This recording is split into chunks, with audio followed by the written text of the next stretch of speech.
Good morning, everyone. My name is Carmelo Rizzari. I'm a medical doctor, pediatric hemato-oncologist working in Monza, Milano, Italy. And I am the head of the pediatric hematology oncology unit here in the hospital. I am working with pediatric acute lymphoblastic leukemia since many years. And one of the main interests from my side is the use of chemotherapy drugs. In this case, my expertise is related to the use of asparaginases, and in particular to the pegylated form of asparaginases.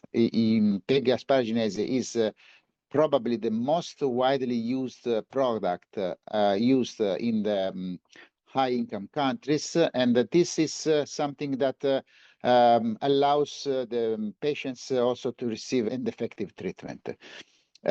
If I ask myself about how to monitor the activity levels and the efficacy of the drug, we know that it is possible.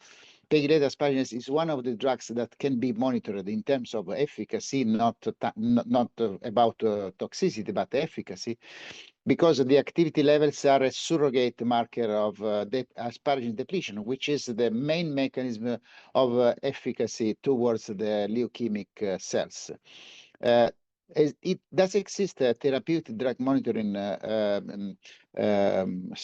procedure, which is well known in several countries, in several labs.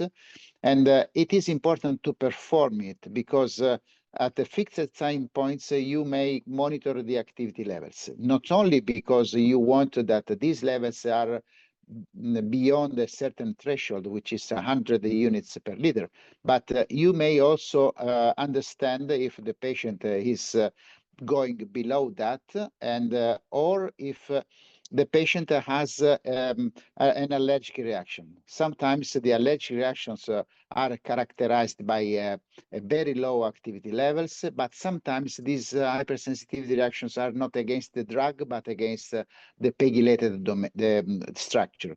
Why this is important? Because through the therapeutic drug monitoring, you may optimize the treatment for patients treated with pegylated asparaginase, either in childhood or in adults.